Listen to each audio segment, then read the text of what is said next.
¿Se os presenta a las dos a la vez? Cuando queráis hablar. Yo, lo que te sienta más cómoda. Vale. Sí. Somos gente fácil, Carmen. Has tenido mucha suerte tú también, ¿eh? La Vicky que nos quiere. La Vicky que nos pone las amigas juntas. Claro.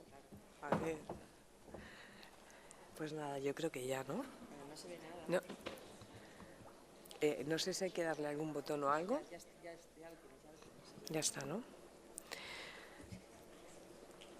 Bueno, pues buenas tardes a todas y a todos y bienvenidas y bienvenidos a esta segunda parte de las jornadas de la escuela feminista Clara Campoamor.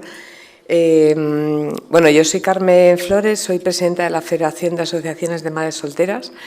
Y nada, pues muy agradecida por estar aquí y por tener el honor de moderar esta mesa. Violencia vicaria, modificaciones legislativas en el ámbito de la infancia. Y para alimentar esta mesa y con sus conocimientos, pues tenemos a dos maravillosas y excelentes ponentes y compañeras de vida feminista. Os presento ambas y luego les damos la palabra a cada una de ellas, ¿vale?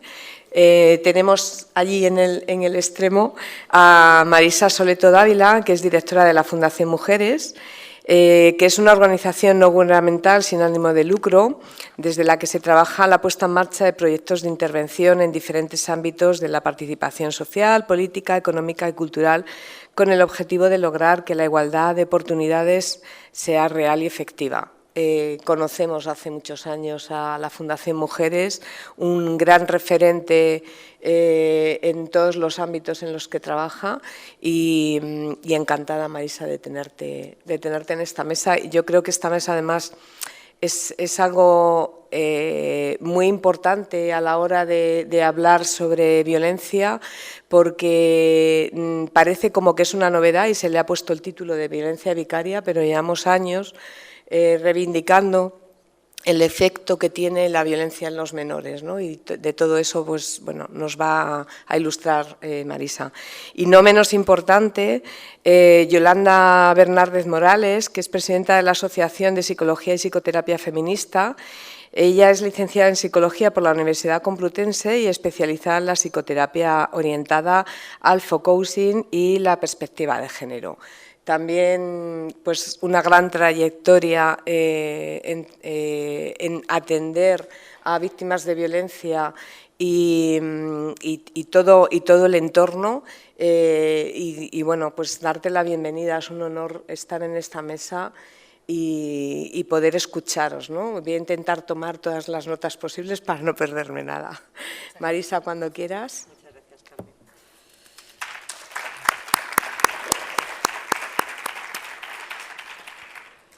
Bueno, tienen una cosa mala los teatros y es que os intuyo, no os veo del todo, ¿no? Pero vamos a intentar conectar, ¿no? Aunque lo visual esté un poco complicado. Bueno, he saludado a mucha gente, voy a deciros aquí públicamente lo que les he dicho a todo el mundo. Yo cada vez que me llaman de Fuenlabrada vengo.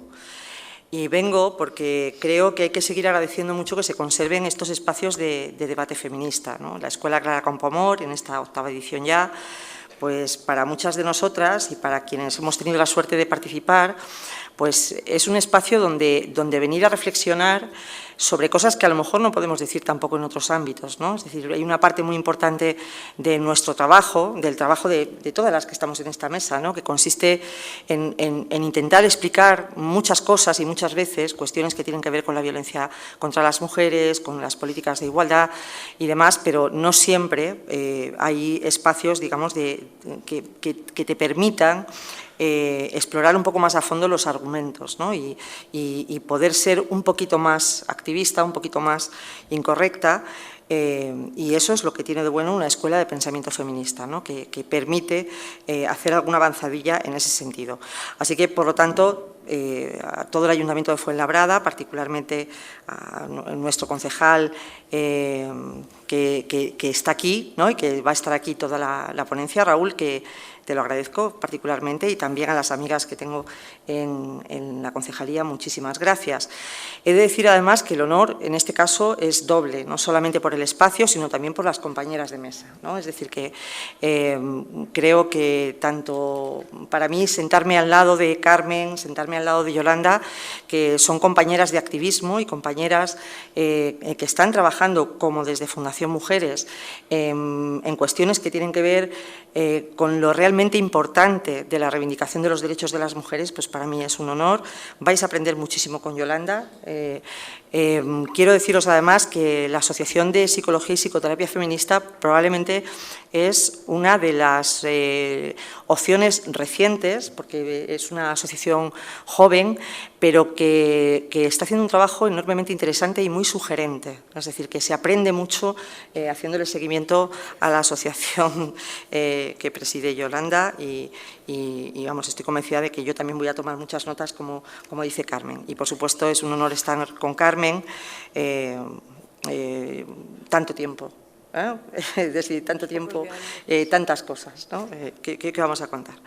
A ver, yo lo que os vengo a contar esta tarde son cosas que estamos aprendiendo en Fundación Mujeres a partir del contacto directo con víctimas de violencia de género, particularmente de uno de los programas que más intensamente nos ha ocupado en estos últimos años, que es el Fondo de Becas Fiscal Soledad Cazorla Prieto.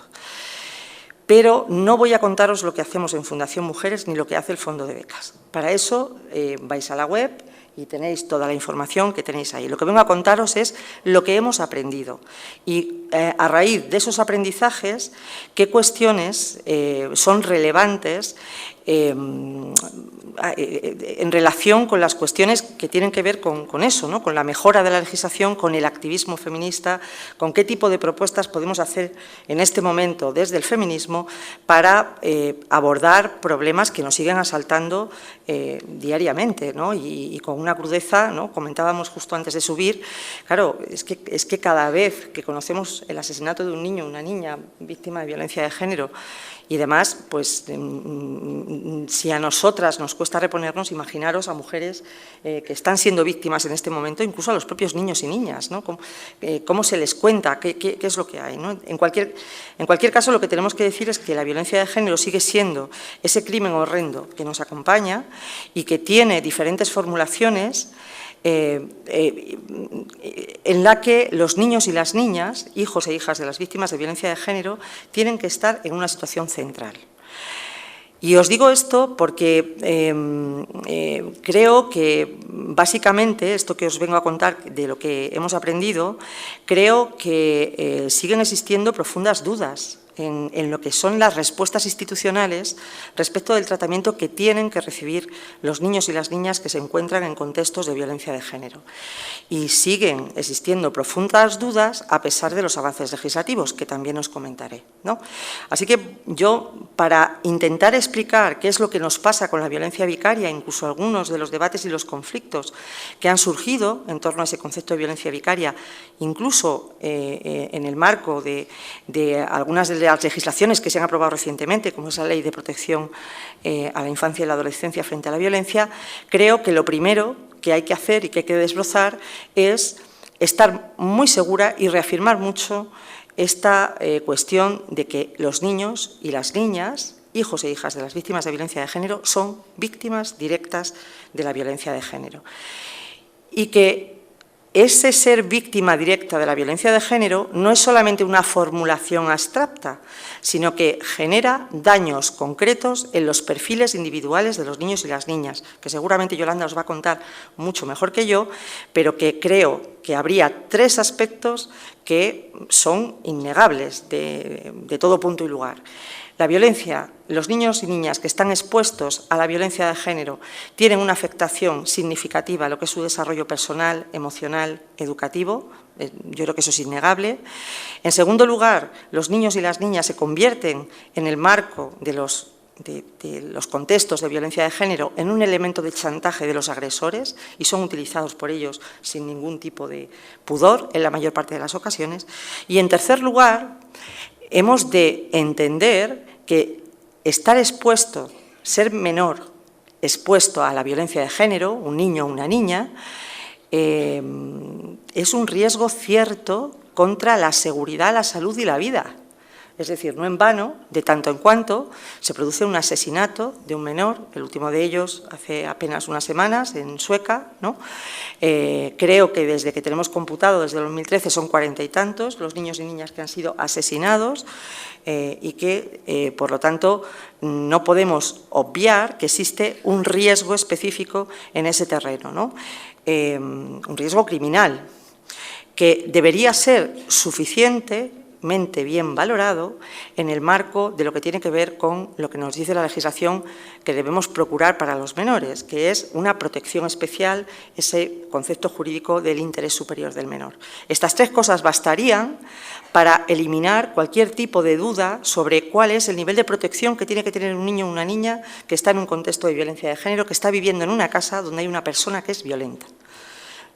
Debería ser suficiente. La pregunta que nos podemos hacer es si es suficiente y si hasta este momento hemos estado protegiendo bien a los niños y las niñas.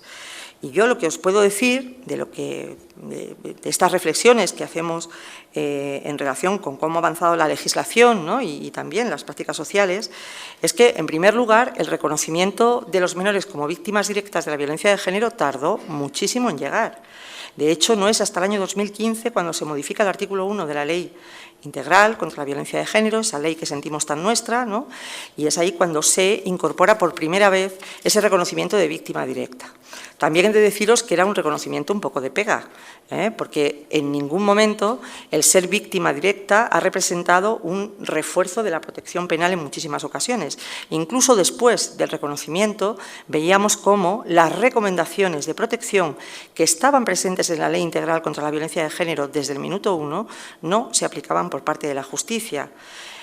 Hemos tenido esta mañana aquí a una representante del Consejo General del Poder Judicial, a la que seguramente hay que agradecerle muchas cosas por incorporar este tema a la justicia, pero sus propios datos indican que los jueces y juezas de este país solo consideran relevante aplicar medidas de alejamiento del agresor entre el 3 y el 6% de los casos que pasan por los juzgados. Y eso era así hasta hace muy poquito tiempo que se ha aprobado la Ley del Menor y que luego os contaré qué es lo que ha pasado. Por lo tanto, la justicia entendía que no era necesario aplicar medidas de protección a los menores que supusieran el alejamiento del agresor. Y eso pasaba porque hay una interferencia permanente y muy dañina entre lo que es la legislación en materia de violencia de género y la legislación en materia de familia. Todas las que estáis en esta sala habréis escuchado la frase «un maltratador no es un buen padre». ¿No? ¿La habéis escuchado? En alguna ocasión la hemos popularizado, la estamos gritando las organizaciones feministas desde el minuto 1 del tema y, lamentablemente, nos han dado crédito regular. Parece que ahora nos están haciendo un poco más de caso, pero nos han dado crédito regular, porque existen y siguen existiendo en los juzgados de familia e incluso en los propios juzgados penales y de violencia de género, los mixtos penales y de violencia de género, gente que sigue pensando que no es relevante el ejercicio de violencia contra la madre para activar medidas de protección contra los hijos y que el interés superior del menor, un concepto jurídico muy importante que es esa especial protección, se garantiza a través del contacto paterno-filial. Es decir, lo mejor que le puede pasar a un niño es estar con su padre, ¿vale? Que es una frase que probablemente también reconoceréis de las cenas de Navidad, de los cuñados y estas cosas, ¿no? Es decir, eso seguro que también lo habéis escuchado. Bueno, pues evidentemente esa idea de que forma parte del interés superior del menor mantener el contacto paterno-filial en cualquier circunstancia es lo que está impidiendo que en muchos casos se apliquen adecuadamente las medidas de protección. Y he de deciros que una de las cosas que hemos aprendido a través del Fondo de Becas es que este es un problema que no tenemos solamente en España. Todo el derecho civil napoleónico, que es todo el derecho, es la inspiración de todo el derecho de familia de la Europa occidental, efectivamente tiene un reconocimiento de la patria potestad absolutamente favorable al tema de la autoridad paternal, de la autoridad paterna, y en la legislación española, en la legislación europea, el concepto de responsabilidad parental incorpora a través incluso de convenios internacionales, algunos de los cuales afortunadamente España no tiene firmados, pero incorpora y reconoce la obligación de los Estados de que padres e hijos no pierdan el contacto. Y digo padres, porque con las madres igual tiene menos problema, y eso probablemente también os lo voy a comentar después. E incluso se llegan a decir en alguno de estos convenios de carácter internacional que los Estados, cuando entiendan que hay riesgo en el contacto entre el hijo y el padre, lo que tienen que poner son medidas para que el contacto se lleve a cabo sin riesgo. O sea, yo tengo un padre que es agresivo. Si el juez entiende que mi padre puede agredirme, lo que tiene que hacer el Estado es crear los puntos de encuentro. Es una perversión, ¿de acuerdo? Entonces, hay una interferencia permanente que ha estado dificultando lo que en filosofía llamaríamos la navaja de Ockham, que es la solución más sencilla, que es simplemente lo que hemos venido gritando desde las organizaciones feministas, y es aquello de que un maltratador no es un buen padre. Si usted es un agresor, no puede ver a sus hijos, que es la cuestión más sencilla. Y, en segundo lugar, todos estos obstáculos al tema de la protección han derivado también en una situación en la que tampoco se reconoce el daño ni se repara el daño. Y aquí sí que tiene mucho que ver en el conocimiento de las familias que son beneficiarias del Fondo de Becas, que sabéis que son familias que se han hecho cargo de huérfanos y huérfanas de violencia de género, ¿no? Cuando empezamos a trabajar nos dimos cuenta de que no había ninguna ayuda específica para huérfanos y huérfanas de violencia de género. Es más, que ni siquiera accedían a las pensiones de orfandad por una cuestión lógica de la vida laboral de sus madres, ¿no? Y que nadie había pensado que efectivamente estos niños necesitaban una reparación por haber sido víctimas del crimen horrendo que sufrieron sus madres, ¿no? Pero es que además no solamente es que no se reconozca en esos supuestos de huérfanos, es que, por ejemplo, cuando se produce un asesinato de menores, ¿no? y ha pasado otra vez en el caso de Suécar, porque también le pasó a Iciar Prat en su momento, la justicia se apresura a decir que no es culpa suya. Y eso es tremendo. Es decir, no sé si habéis seguido las noticias del caso de Suécar, ¿no? Es decir, que yo no tengo la culpa es de la madre que no contó bien el tema, como si realmente cualquier persona que se acerque a la justicia tenga que ser especialista sobre cómo. Esta mañana habéis escuchado a Ángeles Carmona decir que igual también las conexiones informáticas de los juzgados tienen algo que ver. Bueno, empieza siendo un reconocimiento, pero la nota de prensa que emite el Departamento de Comunicación lo que dice al principio es que la justicia funciona bien y que si no se le cuentan las cosas bien, pues no puede hacer otra cosa. Bueno, pues ese es el nivel de reconocimiento del daño. Daño por el normal funcionamiento. Pensar que el daño es cierto, se produce la muerte.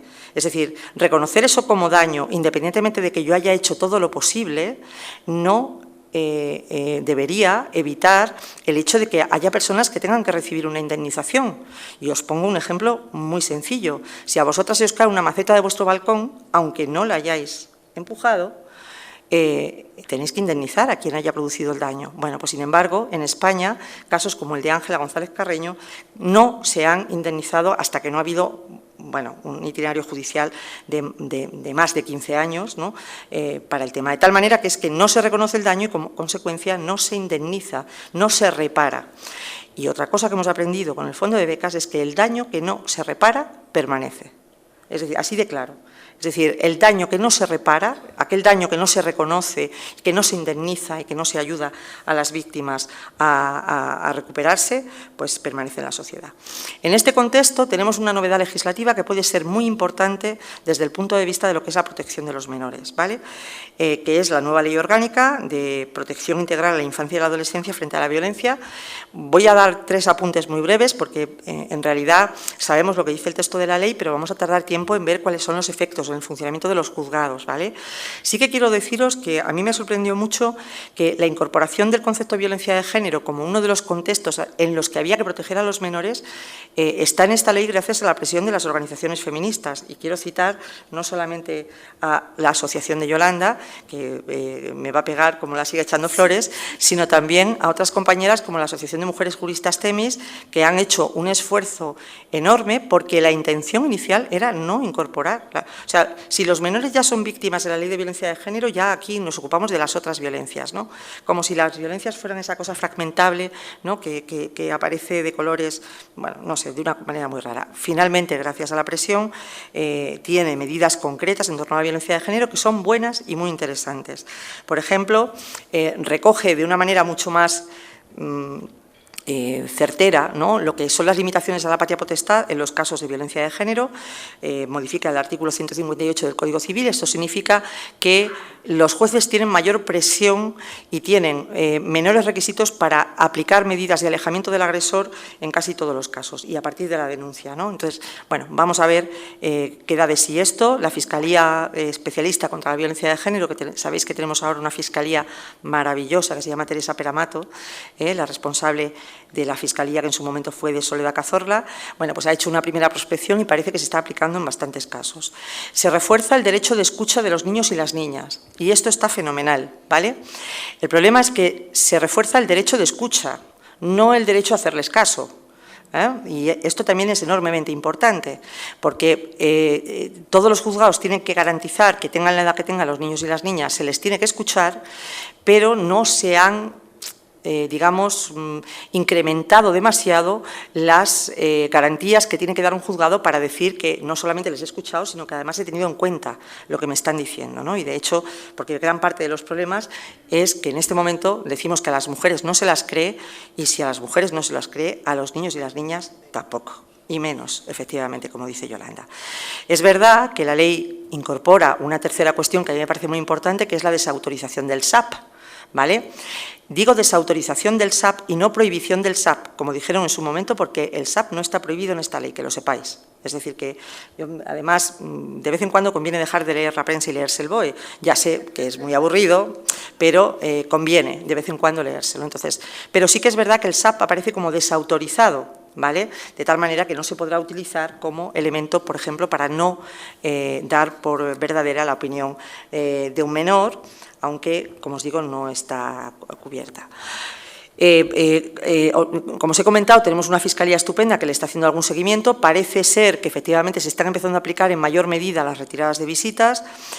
De paso, la Fiscalía nos ha revelado algunas cuestiones que son incomprensibles, como por ejemplo que hay más de 800 niños en España que están yendo a la cárcel a ver a sus padres condenados por violencia de género.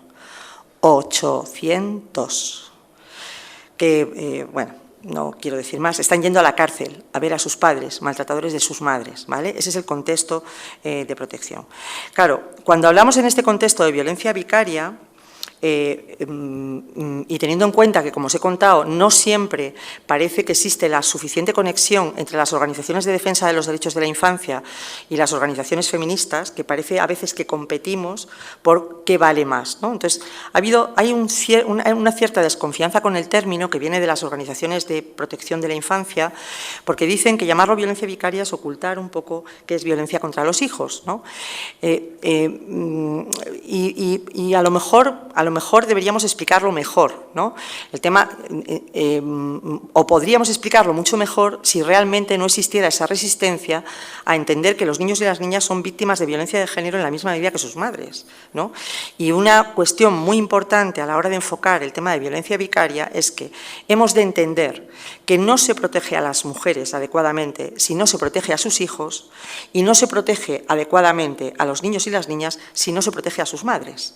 Y, por lo tanto, en ese concepto de violencia vicaria, en el que están en juego tanto los derechos de las mujeres como los derechos de los menores, es, en realidad, una extensión y una forma, yo creo que muy interesante, de reflejar cuál es el daño que hace la violencia de género en la sociedad. Porque no es un daño exclusivo contra las mujeres, es un daño contra las mujeres, contra sus hijos y hijas, y os puedo asegurar, que esta es otra de las cosas que yo he aprendido con el Fondo de Becas, que cuando se produce un asesinato contra una familia, es un daño global en una familia muy extensa, pero como si hubiera caído la bomba atómica, ¿eh? Y, por lo tanto, quizá quienes entienden que hay que hablar de violencia contra los niños exento de ese enfoque de género que hablaban, ¿vale?, esta mañana, lo que está haciendo es simplemente ocultar una parte de la violencia que sufren los niños y las niñas, ¿vale? Y creo que, llegado este momento, quizá hemos de abandonar nomenclaturas muy globales que entendemos dentro de lo que yo he venido llamando el gineceo, de los ambientes, digamos, más cultos del feminismo y demás, para empezar a explicar las cosas como son. Es decir, que hablar aquí de perspectiva de género es hablar precisamente de las medidas de protección hacia las mujeres y hacia los menores. Y las dos cosas son feminismo. Pero expliquemos cuáles son las medidas que estamos pidiendo. Es decir, es feminismo pedir que se escuche a los niños y se tenga en cuenta su opinión. Y eso es perspectiva de género, ¿eh? No poner concreciones a lo que son las palabras, ¿vale? Yo creo que mientras no seamos capaces de conciliar estos dos aspectos, va a ser muy difícil que resolvamos o que apliquemos adecuadamente las medidas de protección y tengamos una respuesta institucional adecuada a la violencia vicaria. De hecho, los casos de violencia vicaria que conocemos hasta este momento han tenido respuestas institucionales horrorosas de la muerte, empezando por Ángela González Carreño, siguiendo por Ruth Ortiz, que yo quiero recordar que José Bretón fue absuelto de violencia de género, porque Ruth Ortiz no pudo ir a declarar. Esa fue la razón, ¿de acuerdo? Y venimos de ese sitio. Y Ciar Prat, que como os digo se tuvo que enfrentar a una nota de prensa del propio juzgado la misma noche que mataron a sus hijas, diciendo que la culpa igual la había tenido ella, y luego una retahíla enorme de madres castigadas que las voy a nombrar, las más relevantes, las que suenan a todas, pero que penséis que estamos hablando de consecuencias de violencia contra los hijos y las madres, en los casos de Juana Rivas, María Salmerón, Sara de Badajoz, que nunca me acuerdo cómo se apellida, Irune Costumero, y muchos más casos, quizá demasiados. Habría que empezar a preguntarse si no son demasiados casos, ¿vale? ¿Cuáles son las soluciones? Pues en realidad hay una muy fácil. Un maltratador no es un buen padre. Y está resuelto. Es decir, los derechos de la patria potestad tienen que estar limitados por el ejercicio de la violencia. Un padre que ejerce violencia en el ámbito familiar no debe disponer de ninguno de los derechos ni de las facultades de la patria potestad. Esa es mi opinión.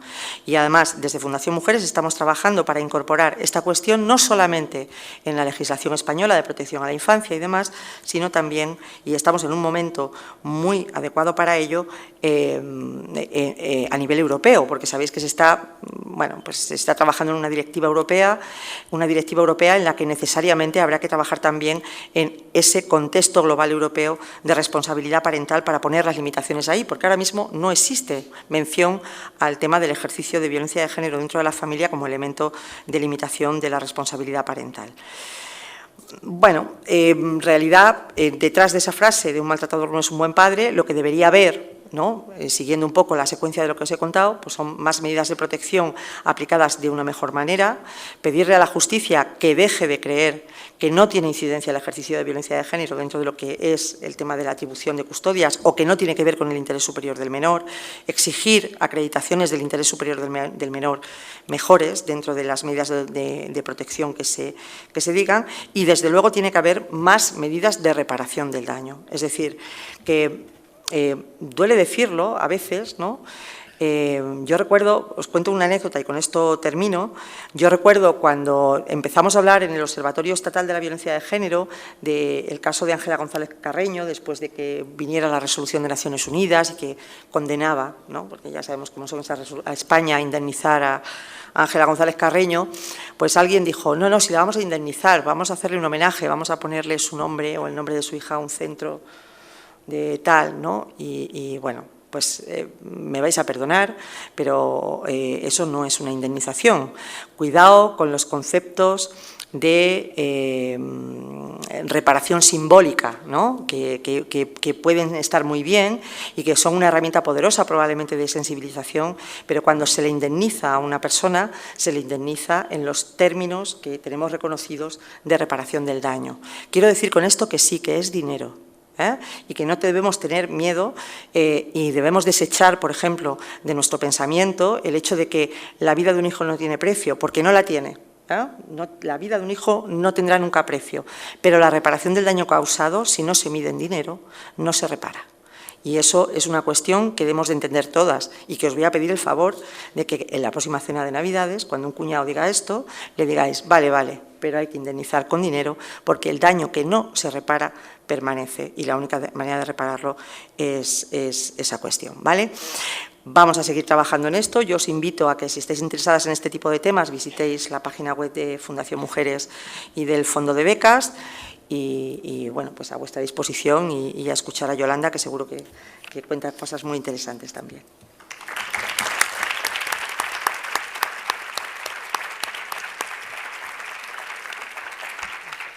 Pues muchas gracias, Marisa, porque has sido clavada. Vamos, incluso te han sobrado 3 minutillos, que luego para el debate. Luego, después de que intervenga, de que termine Yolanda su intervención, pues tendremos un ratito, unos 15 minutos, yo creo. Marisa se tiene que ir corriendo, entonces, si ya tenéis preguntas, ya ir apuntándolas y luego vemos cómo las resolvemos. Cuando quieras, Yolanda.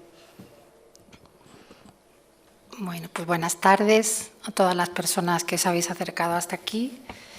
Y como no puede ser de otra manera, voy a empezar dando las gracias a este ayuntamiento y a la concejalía en particular por seguir alimentando eso que yo y muchas como yo hemos denominado este oasis que ha significado esta escuela de pensamiento feminista y que tanto nos ha aliviado en los momentos de flaqueza. Así que muchas gracias, de verdad. Gracias a mis compañeras por sus palabras.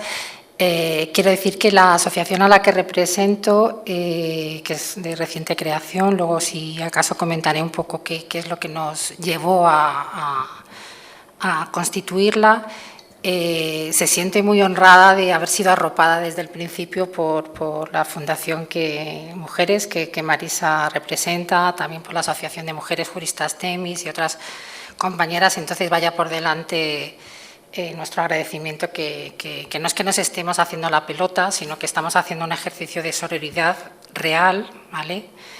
Y bueno, que me gustaría dejar constancia. Quiero dar las gracias desde aquí, invitaros a la gente que le interese profundizar más en esto que llamamos violencia vicaria, a un estudio que se ha publicado recientemente, se ha hecho público hace apenas una semana, sobre violencia vicaria, que lo han editado unas compañeras de la Asociación de Mujeres de Psicología Feminista de Granada, con la autoría de Sonia Bácaro, ¿vale? Y es de agradecer que es un estudio cuantitativo y cualitativo que recoge la muestra española y entonces nos devela qué es lo que está pasando en España con la violencia vicaria. Entonces, es un honor para mí contar con este estudio y desde aquí darle las gracias a las compañeras.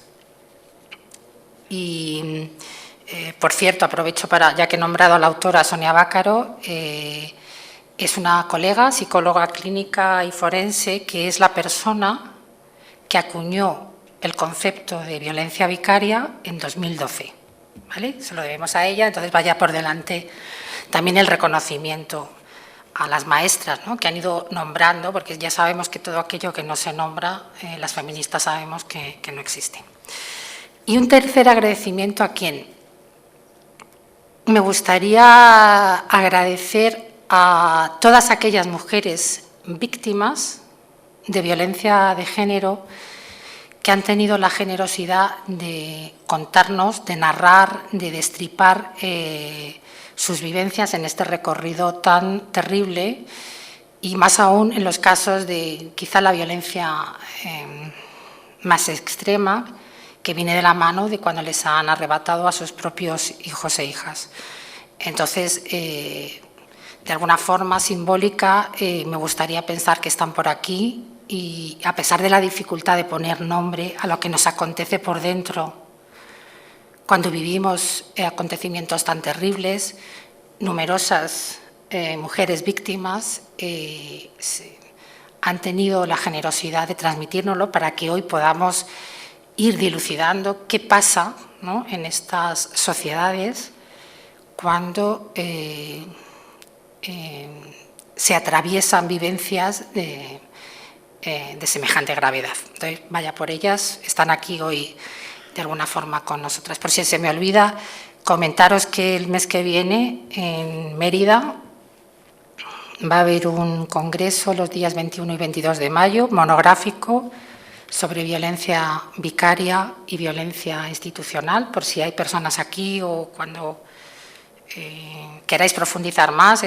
Tiene un programa también muy ambicioso, específico para trabajar sobre el tema de la violencia vicaria y la violencia institucional. Bueno, pues todo eso. A ver, había pensado intervenir en torno a estos tres ejes que he recogido, que tres cosas me gustaría compartir con vosotras en esta tarde. Por una parte, algo que ya, desde luego, las personas que llevamos años en el feminismo lo hemos nombrado numerosas veces, que tiene que ver con qué significa eso de que en nuestras sociedades se normalice la violencia y cómo eso influye en nuestras vidas, que es algo sabido, por supuesto. Dos, atrevernos quizá a reflexionar quién serían los responsables de que esta violencia vicaria exista, uno, y qué instancias son necesarias para que esta violencia vicaria se sostenga, ¿vale? Nos atrevemos como a dar pinceladas o a compartir las reflexiones de lo que venimos viendo en nuestra asociación. Y luego una tercera parte, más compleja, pero no nos podemos ir, ojalá, de aquí con al menos algunas claves de qué podemos hacer con todo esto, ¿vale? Siempre desde una mirada de lo que, a nuestro modo de ver, puede aportar una psicología feminista. Entonces, simplemente decir que la violencia daña la salud, que es algo obvio, ¿no? ¿Y eso qué significa? ¿No? Cuando decimos atravesar una situación de violencia daña la salud, ¿eso en qué se traduce? ¿Qué importancia puede tener una sociedad pensar en que la violencia nos daña?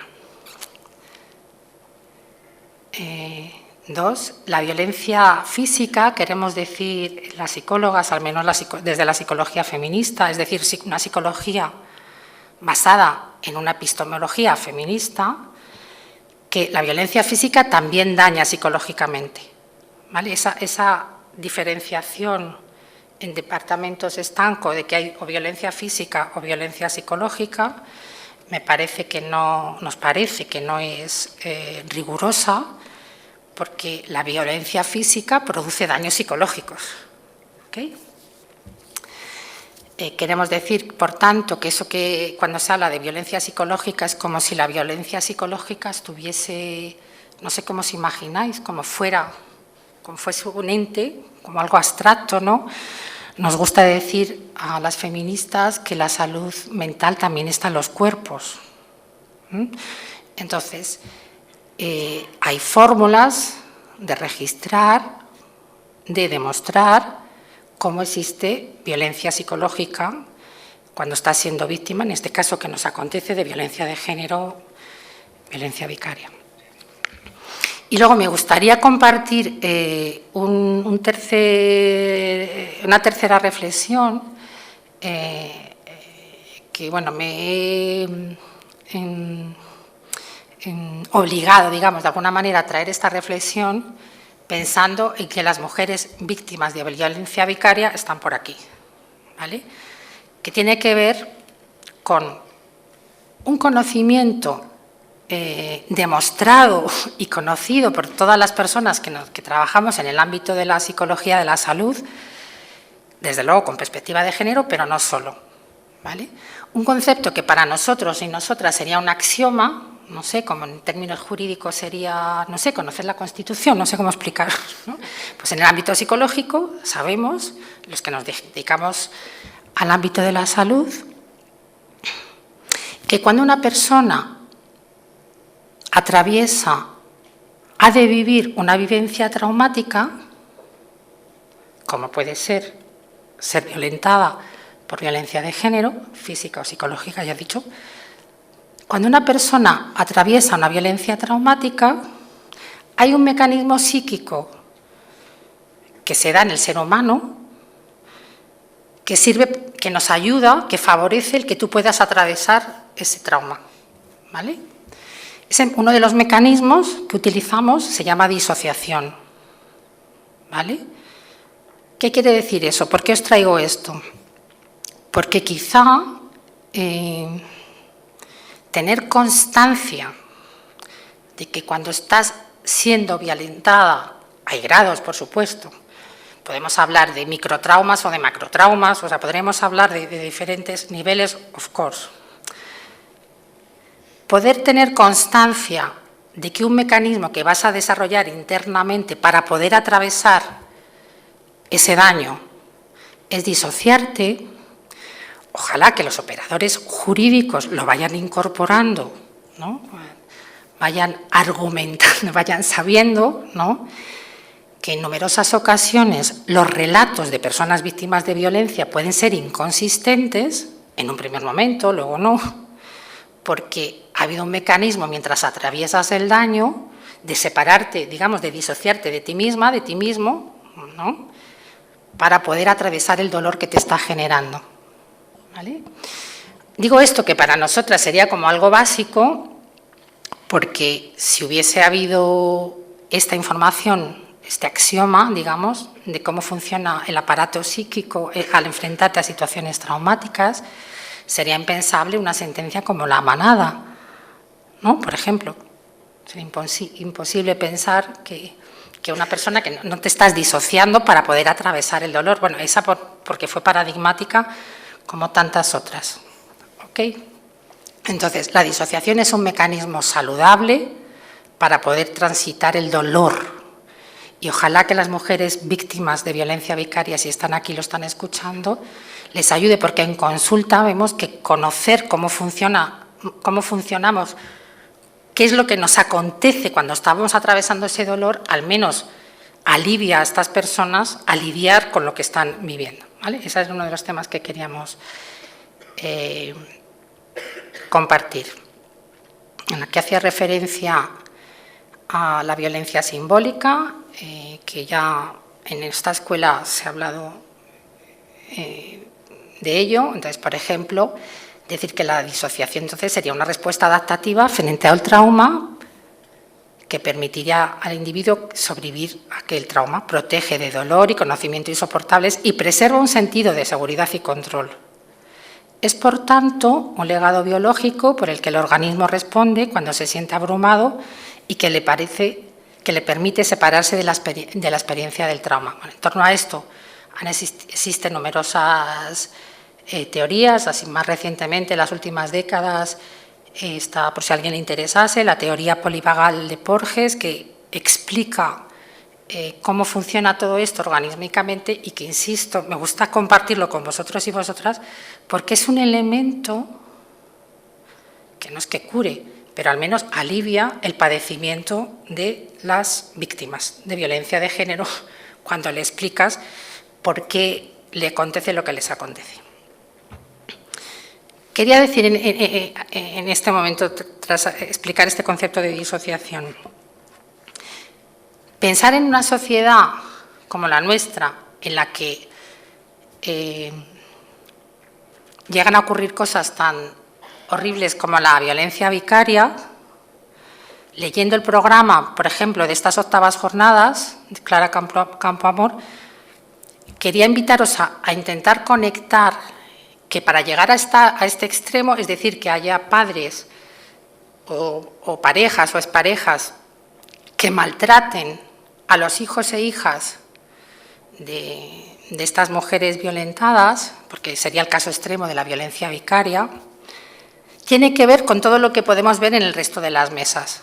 Tiene que haber un caldo de cultivo, ¿no?, una construcción de las subjetividades de esos hombres y de esas mujeres, ¿no?, que favorezcan que se llegue a hacer eso. Es decir, no es de repente que por azar, ¿no?, surgen unos hombres que de repente son tremendamente violentos y que llegan a cometer esos actos atroces. No es porque sí, hay un caldo de cultivo favorecedor, igual que podríamos construir sociedades donde hubiese un caldo de cultivo no es favorecedor. ¿Qué quiero decir con esto? Que construir construirnos subjetivamente, hombres y mujeres, en el binomio de dominación-subordinación, que es como nos construimos con una socialización diferenciada para unos y otras, favorece que en los casos en los que una pareja, en una pareja la mujer decide separarse, es decir, salir de ese binomio de dominación-subordinación, ¿no? Busca mecanismos de apartarse de esa violencia de género, desencadena o puede desencadenar, para ser rigurosa, potencialmente el que esos hombres no quieran perder ese derecho, ese control sobre la subordinación que tienen esas mujeres. ¿Por qué digo esto? Que para las personas que llevamos tanto tiempo en el feminismo pues es algo obvio. ¿Pero por qué digo esto? Porque lo que encontramos también con nuestros colegas psicólogos, psicólogas que siguen sin ver necesario formarse en perspectiva de género, porque eso es una cosa de estas extremistas que pesadas que les ha dado, ¿no? Estas locas, ¿no? Cuando se utiliza el concepto de divorcios conflictivos, ¿no? Divorcios conflictivos, podríamos pensar, y invito a los operadores jurídicos, pero no solo del ámbito judicial, servicios sociales, equipos psicosociales, ¿no? Que en su marco conceptual incorporasen el qué. Que numerosos divorcios, lo que denominan divorcios conflictivos, podrían ser derivados del deseo de algunas mujeres de salir de procesos de violencia de género, ¿vale?, sin pasar por el trámite de denuncia expresa de violencia de género.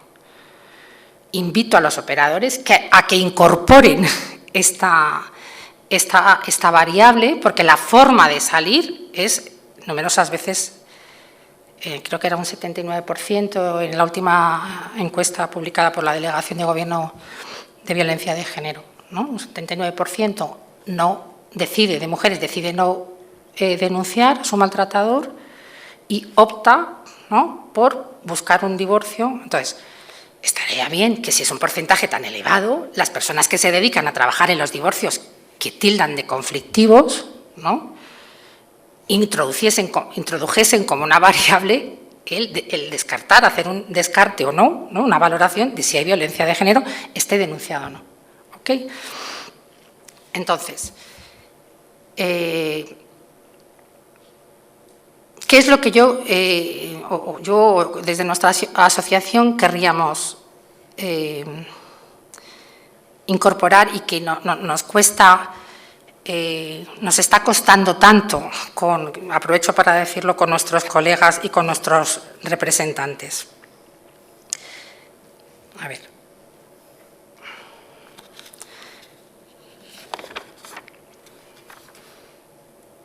A ver cómo hago para ir más rápido, que me lo ha explicado el compañero.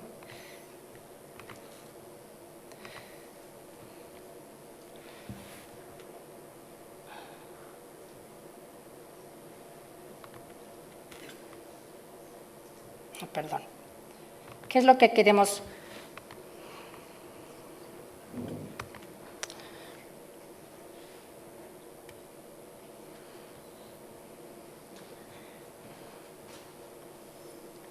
Compartir.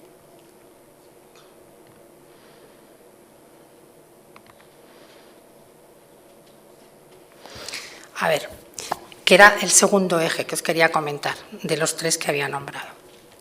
¿Quién son los ejecutores de esta violencia? ¿Vale? Aquí hay un tema que me gustaría comentar antes, que tiene que ver con dos preposiciones y que tiene que ver con algo que ha comentado Marisa antes. quiero comentar dos preposiciones, contra y sobre, ¿no? Si no recuerdo mal de primaria, eran preposiciones ambas, ¿no? Sí. A ver, digo esto porque Marisa ha comentado cómo desde instancias de defensa del interés superior del menor se ha criticado el hablar de violencia vicaria, ¿no? Porque piensan que es una forma de significar la experiencia, o sea, de poner significado a algo que sucede, que escondería o le quitaría peso al hecho de que quien termina siendo dañado son los niños, niñas o adolescentes, bueno, los hijos e hijas de la mujer violentada. A ver, una definición que os propongo de violencia vicaria tendría que ver con aquella violencia contra la madre que se ejerce sobre hijos e hijas, con la intención de dañarla por interpuesta persona.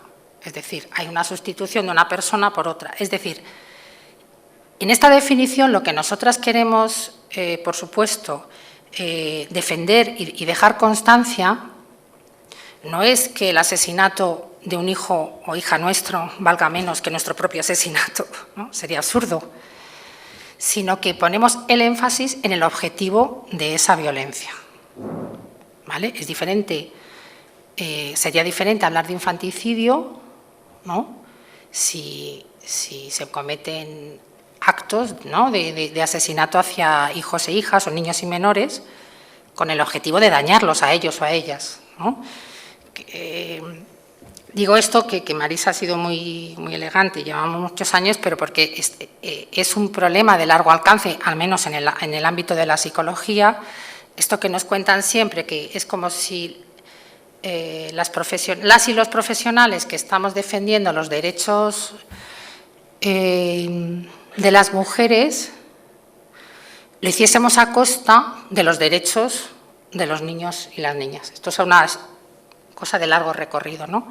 Y desde luego nuestra profesión es algo complejo y que por ahora, a mi modo de ver, esto sí es una opinión, por ahora las feministas en mi profesión, en la psicología, estamos perdiendo.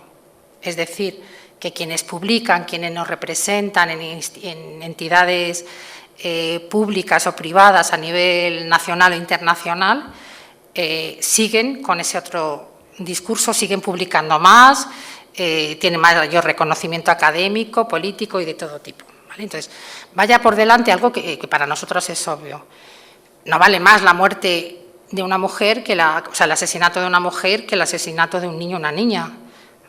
No, el énfasis que queremos poner en la definición de violencia vicaria es el objetivo de ese padre o de ese asesino es dañar, digo, la violencia extrema, es dañar a la mujer a través de los hijos e hijas o de los entornos afectivos, ¿no?, de esa mujer. Podrían comentaros casos y sabemos, yo creo, no siempre son los hijos o las hijas los dañados, ¿no? Pueden ser familiares de su entorno afectivo, madres, hermanos, hermanas, casos que se podría decir de mascotas, o sea, algo que tú quieras, o sea, la forma extrema de yo dañarte tiene que ver con dañar a lo que represente tu entorno afectivo, ¿no? En estos casos hablamos de violencia vicaria. Algunas mujeres con las que trabajamos, víctimas de violencia vicaria, nos ponen mucho énfasis en que, por favor, os transmitamos, y así lo quiero hacer hoy, que la violencia vicaria hay un grado, ¿no? Hay un gradiente, ¿no? Y el caso extremo, lo que más nos alarma, por supuesto, es el asesinato, ¿no? Cuando esto acaba en que te arrebaten a lo que más quieres en el mundo. Pero nos piden que os transmitamos que hay diferentes vías de ejercer esta violencia vicaria.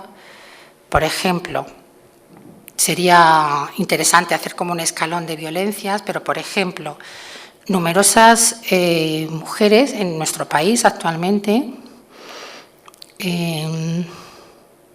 están siendo castigadas sin poder tener relación con sus hijos e hijas, ¿no? Porque ha habido un aparato jurídico que las obliga a estar separadas de sus hijos e hijas cuando ellas han denunciado violencia de género. Entonces es, como decía una madre que me decía, el extremo es el asesinato y otra cosa es lo que yo estoy viviendo, me decía, es que es perder a mis hijos en vida, ¿no? Son numerosas, no es el caso mediático que ha habido con Rocío Carrasco el único, sino a raíz de ese relato numerosas mujeres nos dicen lo terrible que es para ellas saber que sus hijos están vivos o vivas y no están pudiendo tener relación con ellas. Esa es otra forma. 3. Hay numerosas mujeres que nos piden que os contemos que cuando hay relación, hay veces que hay relación con esos hijos e hijas, a veces esos hijos e hijas están repitiendo patrones de conducta de los maltratadores. ¿Qué quiere decir eso? Que como se están relacionando con ellas, es a través de vejaciones verbales, insultos, maltrato. Imaginaos, no sé, las personas de aquí, si sois padres o madres, lo que significaría para las personas que estamos aquí, que tú cuando te relaciones con tu hijo o tu hija, lo que recibas sea el mismo trato, ¿vale?, que te dio tu maltratador del que conseguiste separarte, ¿vale? Y luego hay maltratos como de la vida cotidiana, muchos, pues esto no sé si le habrá pasado al menos a las personas que hoy no han podido venir aquí, de eso que hay una custodia compartida o lo que sea y la mochila del hijo o la hija el viernes va el uniforme arrugado y el lunes te aparece igual, ¿no?, sucio, cuando tienen que presentarlo el lunes tiene que llevarlo la criatura, tratamientos médicos interrumpidos, no le ha dado jarabe. Bueno, podría narrar numerosas cosas que yo nos cuento. Quiero decirte que la violencia vicaria tiene diferentes gradientes que nos piden que os transmitamos, ¿vale? El estudio del que he recogido estos gráficos habla de la violencia extrema cuando hay asesinato, pero no solo. Entonces, este cuadro recoge cuál es la relación del agresor con las víctimas cuando ha habido asesinato. Y he recogido algunas cifras un poco para hacernos a pensar, ¿no? Es como, ¿de dónde salen estos asesinos? Bueno, pues en España, en la casuística, desde que se recogen los casos, el 82% de los asesinos son los padres biológicos, ¿vale? Por ejemplo, es que no ha salido. Otra cosa que se escucha a veces en prensa, o los cuñados, como dice, vamos a aprovecharnos de los cuñados, Marisa. Mucho juego, da mucho juego, ¿no? Que a nosotras nos lo dicen mucho. Tiene que ver, no sé por qué no ha salido, pero hablaba aquí de las enfermedades mentales, ¿no? Es que estará enfermo. A nosotras nos llaman muchas veces, ¿eso lo hacen porque están enfermos? No, no lo hacen porque están enfermos. Como dijo alguna maestra, son hijos sanos del patriarcado. Es decir, en este estudio que recoge la casuística de España, es decir, no estamos hablando de una esquina del planeta, estamos hablando aquí de nuestro territorio, dice, únicamente el 6% de la población de la muestra, que en este caso eran tres señores, tenía una enfermedad mental diagnosticada, es decir, el 97%, el 94% de los asesinos no tenían ninguna enfermedad mental. Entonces, por favor, argumentemos con rigor, ¿vale? Quien asesina a los seres queridos de las mujeres víctimas de violencia de género saben lo que están haciendo y lo hacen porque lo saben, ¿ok? Entonces, que se ha descuadrado aquí la diapositiva. ¿Me quedan 5 minutos? Jolines. A ver, quería decir, entonces, que para que haya violencia vicaria, aparte de tener al asesino, ¿no?, o al maltratador, si no es la violencia extrema que llega al asesinato, ¿qué más necesitamos? ¿Qué condiciones estamos viendo en nuestro trabajo en la asociación que se requiere? Necesitamos, se necesita que en esas sociedades no se cuestione el concepto del pater familias, ¿vale? Que esto viene del derecho romano. Aún hoy,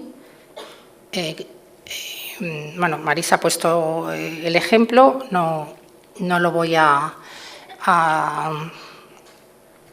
repetir, ¿vale? Nos encontramos con que es más importante que haya un mal padre a que no haya padre, ¿no? Y esto también en los operadores psicológicos, ¿no? Esto que os he comentado antes.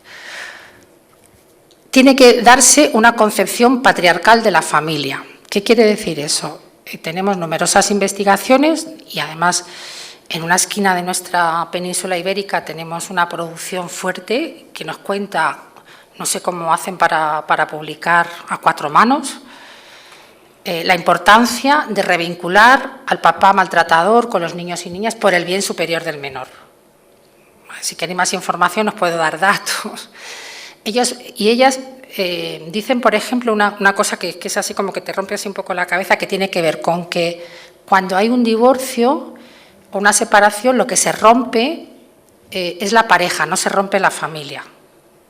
Entonces, todo el aparataje psicológico va destinado a sostener esa familia que, según ellos y ellas, no se ha roto, ¿no?, que tiene que ver con revincular a las criaturas. Otra de las condiciones que tienen que darse, la negación de los conocimientos psicológicos que confirman los daños psicológicos en niños, niñas y adolescentes obligados a vincularse con padres violentos. Os invito a leer el artículo que se publica hoy en El País, no sé si habéis tenido ocasión, no tiene desperdicio, de la hija de, a ver si lo digo bien, Isabel Salmerones, María Salmerón, que narra perfectamente todo esto que estamos diciendo y cómo ella, como hija, ha sido víctima de todo esto y está la madre pendiente de un indulto. Dice, cuando el único objetivo de mi padre es aterrorizar a mi madre, ¿no?, y ella va a estar encarcelada y él está libre. Bueno. Otro tema que quería comentar, desconocer que ser madre es un factor de vulnerabilidad en la violencia de género. Por favor, todos los operadores que trabajen en violencia de género que tengan en cuenta que si esa mujer violentada es madre, va a ser un factor añadido de vulnerabilidad. ¿Por qué? Yo digo aquí, amar marca tu punto frágil. Y es así. Si tú amas, vas a tener una espita para que por ahí te hagan daño. Entonces, no tratemos a todas las madres víctimas de violencia de género por igual. Cuando haya hijos o hijas, atendamos a este aspecto de su vida. Otra cosa que detectamos, que quisiéramos compartir, creemos que nuestra sociedad actualmente sigue sin estar preparada para incorporar el incesto en el marco conceptual de análisis de lo que nos pasa. ¿Qué quiere decir esto? Que cuando madres denuncian abusos sexuales hacia sus hijos e hijas, lo que nos encontramos es que no hay un marco de pensamiento que incorpore que eso es posible. Entonces, yo, de verdad, si os contásemos lo que escuchamos en consulta, las que nos dedicamos a la psicoterapia después de tantos años con una mirada feminista, bueno, ratificamos que el incesto existe. Y una forma de defender a tus criaturas de potenciales situaciones de incesto es separarte. Otro aspecto sería como un tirón de orejas a todo el aparato judicial, de manera tal que por la socialización diferenciada de hombres y mujeres tendemos a no dar credibilidad a las mujeres en general y a las mujeres violentadas en particular. ¿Vale? Entonces, si sabemos que tendemos a eso, es decir, nuestro relato ¿no?, se pone en tela de juicio. Entonces, por favor, cuando vamos a emitir una sentencia, una decisión, contemos con que tenemos que corregir este sesgo, ¿no? Todo esto de lo que te dicen madres víctimas de violencia, has nombrado a Iciar, yo tengo aquí su mariposa, de su maravilloso proyecto del latido de las mariposas, que lo he traído aquí conmigo para rendirle honor. Ella y tantas otras, ¿no?, como son tildadas de histéricas, de locas, de exageradas, de no veo, yo sé que voy a terminar. Comentar solo que en España, nuevamente, no me llega casi la vista. Está muy pequeñito. Está muy pequeñito. A ver, no, es que no quiero decir el dato bien. El 60... En un 60% de los casos sí hubo amenazas previas, digo de los niños y niñas asesinados en España, ¿vale? En España. Sí hubo amenazas previas al asesinato. Estas amenazas fueron de dos tipos, bueno, contra la mujer y sobre las criaturas, ¿vale? O sea, que esto dice, no, es que fue de repente, no me lo esperaba. Bueno, 60% sí que hubo amenazas previas. Compartir esta última, a ver. Cuando yo decía, para que haya violencia vicaria tienen que darse dos cosas, pues que haya un ejecutor, ¿no?, un responsable, que serían los padres, los señores asesinos o maltratadores, dependiendo del grado, y luego quisiéramos como recoger, compartir con vosotros y vosotras al menos estos elementos que tienen que ver con lo que denominamos violencia institucional, ¿vale? Es, ¿qué pasa? ¿Cómo operan las instituciones para que faciliten que esta violencia se siga dando? Entonces, ya Marisa ha hablado del supuesto síndrome de alienación parental, que quiero que sepáis, ella comentaba que en la última ley ha sido desautorizado. Yo quiero compartir con vosotros y vosotras que nuestro Colegio de Psicología de España sigue sin desautorizarlo, ¿vale? No hay posicionamiento por más presión que estamos haciendo, y a fecha de hoy se siguen haciendo cursos, si no nombrándolo como síndrome, como SAP, pues nombrándolo como formas de maltrato infantil. Pues hablan pues de interferencias parentales, gatekeeping, bueno, hay numerosos conceptos que se utilizan para seguir utilizándolo. 2, la coordinación parental, de parentalidad. Temis y nosotras editamos un informe donde explicamos qué está pasando con esto y deciros que a día de hoy se sigue empleando y se sigue formando a nuestros colegas en que se siga utilizando este tema. El adultocentrismo, que cuando escuchas a las mujeres víctimas te lo dicen, si hubiesen escuchado a mis hijos e hijas, o sea, tenemos la idea de que los niños y las niñas son personas como sin terminar de hacerse, no. O sea, hay que tener a profesionales capacitados en escuchar a niños y niñas. Tenemos numerosos colegas con perspectiva, numerosas, sobre todo colegas especialistas en psicología infantil que pueden escuchar a niños, a criaturas y dirimir, hacer un diagnóstico de qué es lo que está haciendo. Escuchemos a los niños, a las niñas, como dice, y tengámoslo en cuenta, pero con una escucha especializada. También las estrategias de litigación abusiva, las SLAP, que es esto que entran en encadenamiento de denuncias, ¿no?, para no dejar en paz, ¿no?, a esa mujer maltratada. Estas son algunas de las estrategias. Y para terminar, como se me ha ido un poquito el tiempo, quería comentar que había recogido como falsos mitos. Yo creo que esto que se dice, que demostrar la violencia psicológica, decía alguna mamá, no, a veces no solo es difícil, sino que es imposible. Esto es un falso mito. O sea, una persona especializada, una psicóloga, un psicólogo especializado en perspectiva de género puede diagnosticar si hay violencia psicológica o no. Si no, imaginaos a qué nos dedicamos nosotras en consulta, si no somos capaces de hacer un diagnóstico como tal. Otra cosa es que no se nos da credibilidad a la profesión, ¿no?, como para ratificar esos diagnósticos. Otra cosa es que la custodia compartida impuesta es dañina para la salud. Para que una custodia compartida sea saludable para los hijos e hijas, ha de ser de mutuo acuerdo. 3. No se puede sentar en terapia, como os podría nombrar casos, porque no es efectiva una terapia obligada. O sea, desde los servicios sociales se sigue obligando a estar a la maltratada con el maltratador para que lleguen a acuerdos, como, no sé, en la época del terrorismo, ¿no? Como que un terrorista y una persona que ha sido víctima y victimario, si no lo eligen, porque puede haber... tienes que respetar los tiempos psicológicos para que haya ese encuentro, pero los servicios sociales actuales, los equipos psicosociales, siguen habiendo malas praxis y yo creo que tengo que callarme ya, ¿no? ¿Sí? Como quieras. Sí. No.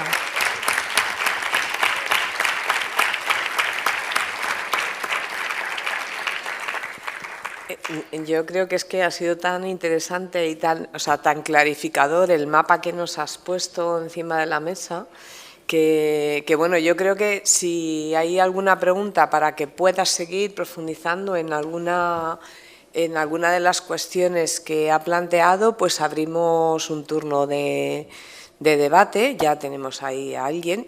Y si luego después se calla la gente, yo tengo dos cosillas, dos observaciones.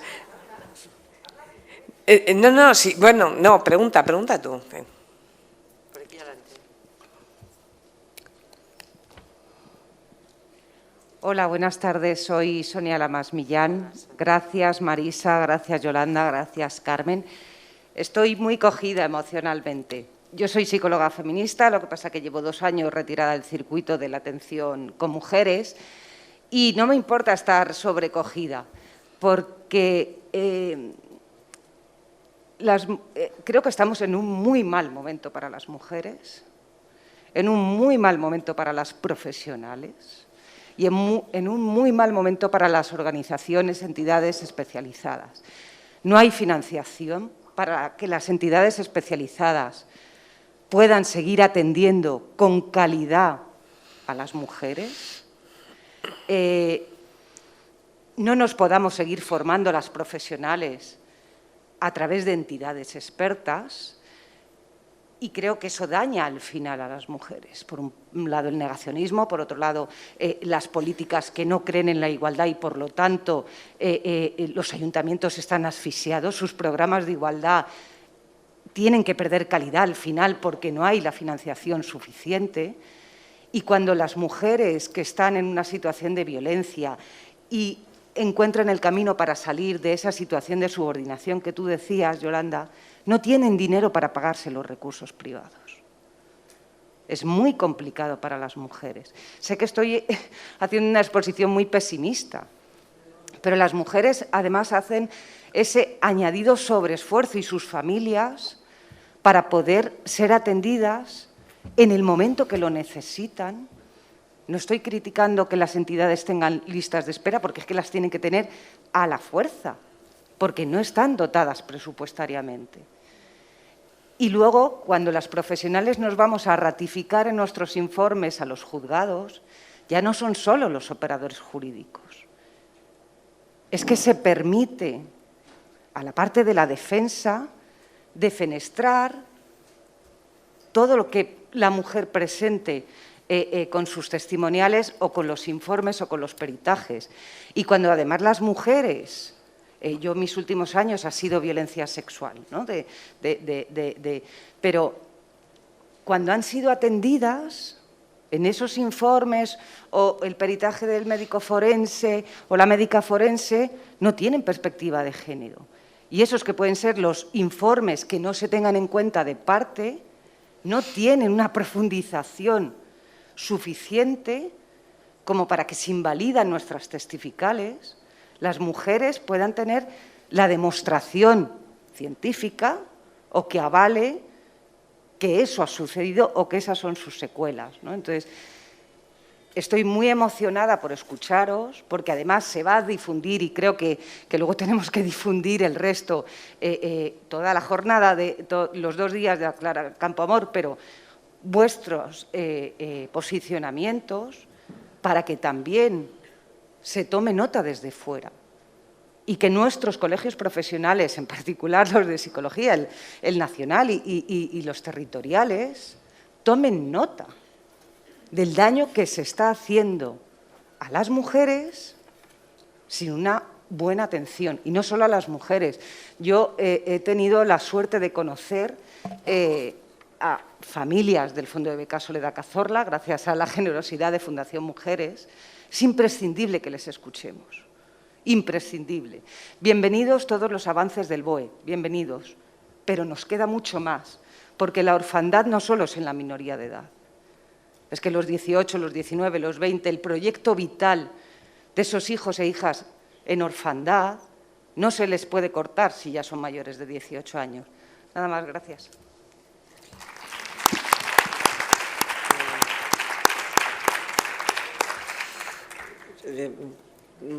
A ver, claro, es que sí, bueno, gracias, Sonia. Lo primero, que Sonia también es amiga, ¿vale? A ver, sí que me parece una cosa importante, ¿vale?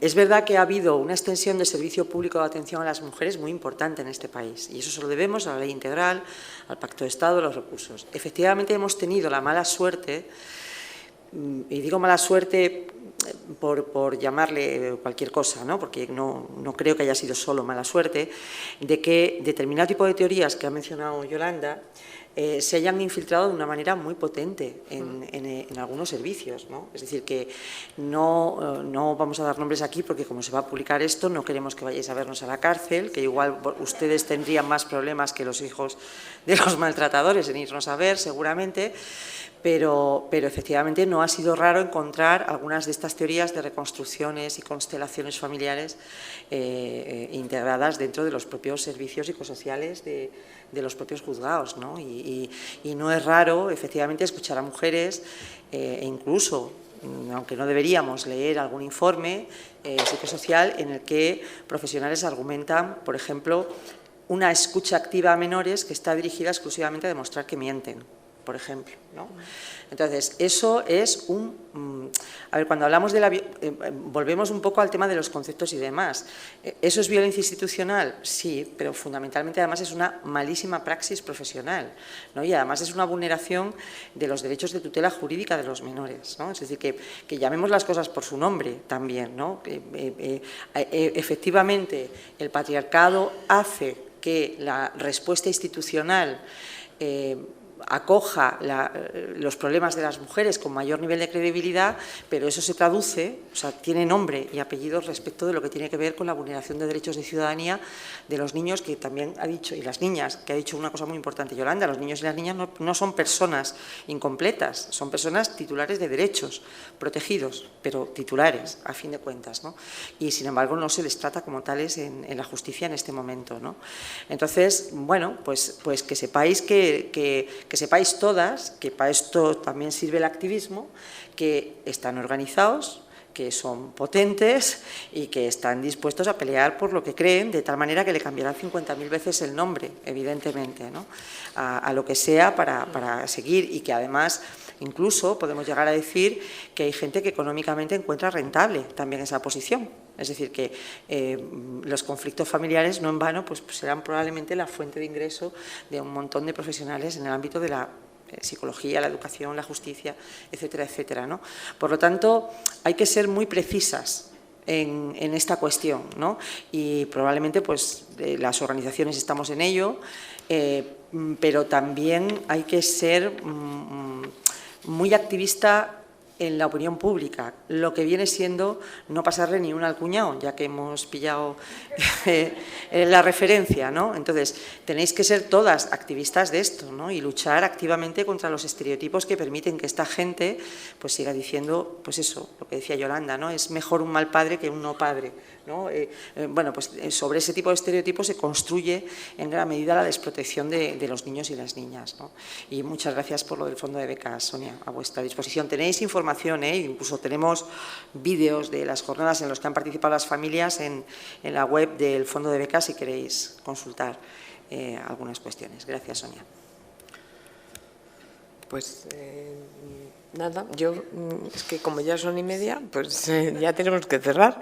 Yo solamente agradecer al Ayuntamiento, a la Concejalía en este caso, y a Raúl y a todo el equipo, pues el trabajo, el esfuerzo, el poder tener esta mesa para visualizar y bueno, pues ya te cuento a nivel particular, ahí abajo, la pregunta, bueno, no era una pregunta, era una reflexión sobre todo para hacer incidencia en esa visibilización y en cómo las mujeres, ¿no?, hacen ese esfuerzo de disociarse para poder sobrevivir y el daño que causa cuando te tienes que desdisociar, ¿no?, que te tienes que volver a asociar para continuar y para hacer esas reparaciones, ¿no? Entonces, bueno, pues nada, daros las gracias, ha sido muy ilustrativo, yo he tomado muchos apuntes y nada, y espero que haya sido igual de ilustrativo para todas las personas que habéis asistido a esta mesa. Muchas gracias.